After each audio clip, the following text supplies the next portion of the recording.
Want to speak real English from your first lesson? Sign up for your free lifetime account at EnglishClass101.com. Hi everybody, my name is Alicia. In this lesson, I'm going to talk about some expressions you can use when you feel down. I'm going to talk about some ways that you can express your own emotions and some things that you can say to try to fix someone's down mood. So let's get started. Okay. The first expression is I'm feeling lonely. I'm feeling lonely. Here I'm using feeling in this progressive tense. So this means like in the moment of speaking, you have this lonely emotion. You can say, I'm feeling lonely. I'm feeling lonely. So lonely is an adjective we use when we feel apart from other people. We don't feel connected to other people. Maybe we didn't meet our friends, or we didn't see our family members, or we've spent a lot of time alone. We can describe that feeling with lonely, the adjective lonely. For example, I didn't see my friends last weekend. I'm feeling lonely. I'm feeling lonely. So lonely is an adjective specific to being disconnected from people. Let's compare this to this expression. I'm sad. I'm sad. You can say I'm feeling sad too as well if you like. But I'm sad is a more general expression for that kind of down feeling. So we use sad when something unhappy has happened. So maybe we lost something important to us, or a family member or a pet or something passed away, which means they died. Or perhaps if we lost our job, or something really unpleasant happens in our lives, or even just something small that's unpleasant happens, like we watch a sad movie, we can describe that feeling with sad. So different from lonely, sad doesn't mean like you feel disconnected from another person. It's just the general kind of down emotion, that down feeling, an unhappy feeling. And it's usually caused by something. So some people might feel sad because of like the weather. The weather is unpleasant. It's rainy, stormy, so people might say, I feel sad, or I'm sad. Another example, my pet died. I'm sad. So sad refers to this unhappy feeling, this very general unhappy feeling. Okay, let's go to the next expression, which is I'm disappointed in, or I'm disappointed with, and then a person. So we tend to use this expression when some person has caused us to feel disappointed. So disappointed is different from sad and lonely in that disappointed is used to express unhappy feelings when someone did not fulfill our expectations. So for example, if we thought our coworker would finish a project or finish a report on time or something we really needed, but they didn't, we can say we feel disappointed. We had some expectation for someone and they didn't meet the expectation. They didn't do the thing they said they would do. So we describe that sad feeling, that down feeling, with the adjective disappointed. And we use the preposition in, or we use with after this. I'm disappointed in person, or I'm disappointed with person. So there are perhaps some cases where you might use a situation, like a specific circumstance, instead of a person here. But in a lot of cases, we use this to talk about a specific person. Like we had an expectation for this person and they did not meet it. For example, my friend didn't come to my birthday party. I'm disappointed in him. So notice here, I'm disappointed in him is okay. I'm disappointed with him is also okay. For a woman, we would say, I'm disappointed in her. For a group of people, I'm disappointed in them. So you can use in or with here, and we usually use this to talk about people who did not meet our expectations. Okay, let's move on to the next expression. The next expression is I don't know what to do about something. So this is generally a noun phrase and it's a problem of some kind. I don't know what to do. What to do is like, I don't know what the next action should be, or I don't know what my next step should be in this situation. So for example, I don't know what to do about my horrible boss. So here, my horrible boss, that's a pretty strong statement. The speaker has a problem with a really bad boss. So I don't know what to do. So I don't know how to fix, in other words. I don't know what the next step is in this situation. I don't know what to do about this thing. And we usually say this with this very downward intonation. I don't know what to do about my horrible boss. So we're kind of looking for advice when we use this phrase. Okay. The next expression is I'm tired of. I'm tired of plus a noun phrase. You can use a person here, like I'm tired of him, or I'm tired of her, or I'm tired of you. You could also use this or that maybe. More commonly, I feel like this, like I'm tired of this task, for example. So this can be used to describe a down feeling, yes. And you can also use it sometimes if you just feel angry, like you've been doing the same task over and over all day, and you feel like so bored. You can say, I'm tired of this, with kind of an angry voice.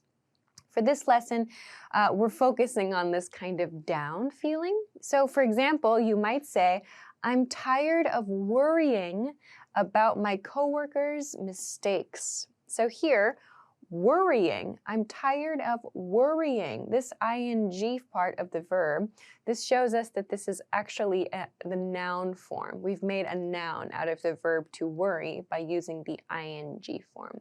I'm tired of worrying about my coworkers' mistakes.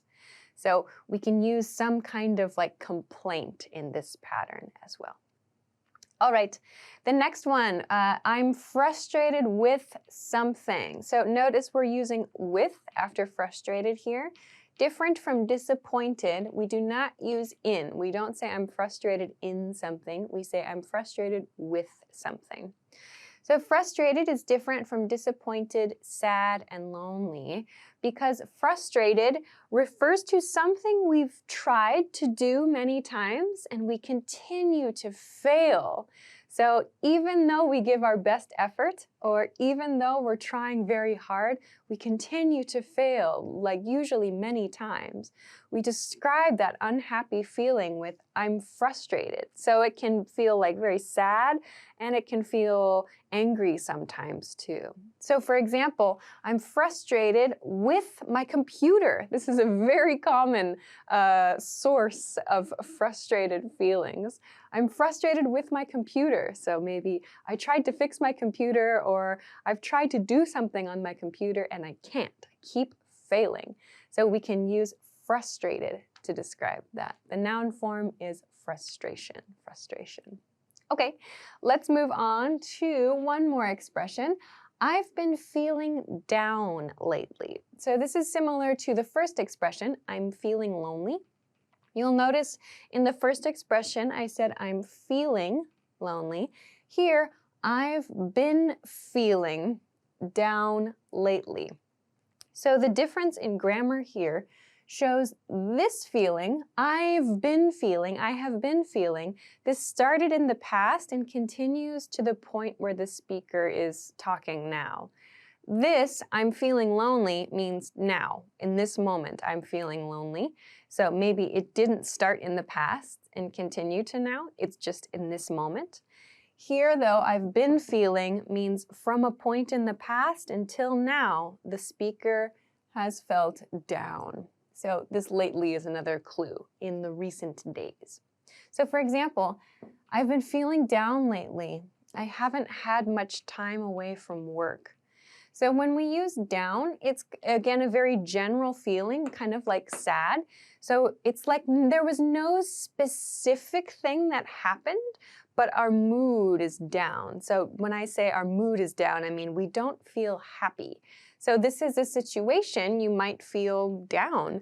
I haven't had much time away from work. So I'm just working. I can't see my friends, or I can't see my family. I don't have free time. I'm feeling down, or I've been feeling down lately. So this is a good expression to use for that kind of general unhappy feeling if there's not like a specific reason for it, maybe, but it's just maybe kind of your general feeling, I guess.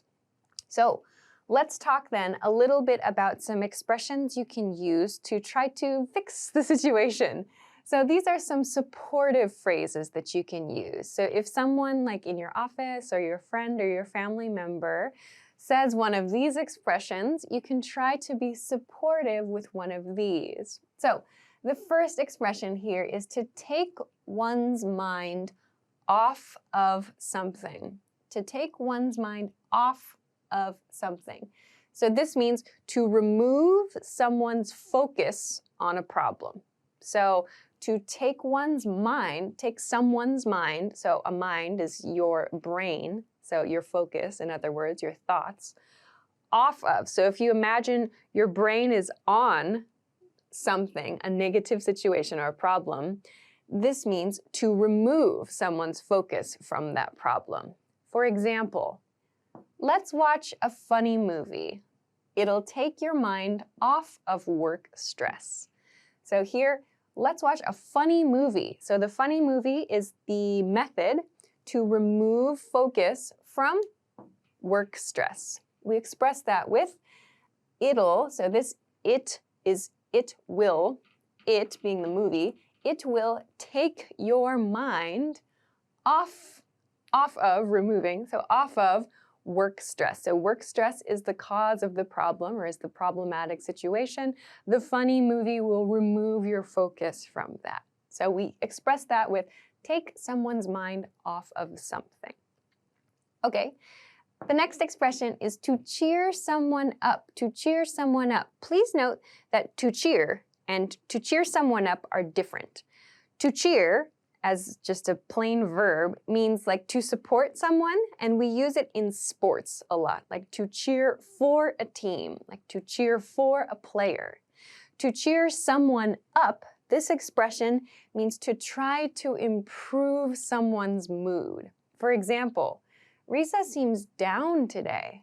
Let's try to cheer her up. Let's try to cheer her up. So I've replaced someone with her. You can use him or them for more than one person.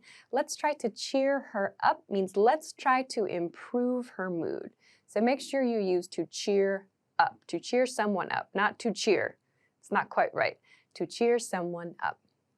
Okay, the next expression is to lighten the mood, to lighten the mood. We use this expression, as you can imagine, when the mood, usually in a room or in a conversation, becomes dark. So like the conversation topic gets very dark and unhappy, and people feel uncomfortable or nervous or very sad, or maybe people feel lonely. So to lighten the mood means to improve the mood, to make the situation feel happier, to make the situation a little bit better. For example, everyone was disappointed after the meeting. So I bought the team donuts to try and lighten the mood. So this to try means to attempt to lighten the mood, to try and lighten the mood. We could say to try to lighten the mood as well. So I wanted to lighten the mood. I wanted to improve the feeling in the conversation, in the situation. So I bought the team donuts. So it's trying to bring up a down mood. In this case, a disappointed feeling, trying to improve that disappointed feeling. So to lighten the mood refers to this. Finally, this expression, to be a good friend, to be a good friend, you might hear this after you cheer someone up or after you lighten the mood. Thanks for being a good friend. Thanks for being a good friend. So for many people, you can be a good friend just by listening to someone, like hearing their problem, or you can just give them some advice, or maybe you can offer to help them fix a problem somehow. So there are many different things you can do to support someone. You can be a good friend. So that's what this means. It doesn't mean like to be best friends with someone. It means to actively try to help someone, to be a good friend. So you're supporting them in some way. So these are some positive phrases that you can use to try to support someone who may be feeling down. So, I hope that this lesson had some useful expressions in it for both those down feelings and for kind of supporting someone who is feeling down. Of course, if you have any questions or comments, or if you want to practice making sentences with some of these expressions, please feel free to do so in the comment section of this video. Also, if you like this lesson, please don't forget to give the video a thumbs up, subscribe to our channel if you have not already, and check us out at EnglishClass101.com for some other things that can help you with your English studies. Thanks very much for watching this lesson, and I will see you again soon. Bye-bye. Want to speed up your language learning? Take your very first lesson with us. You'll start speaking in minutes and master real conversations. Sign up for your free lifetime account. Just click the link in the description.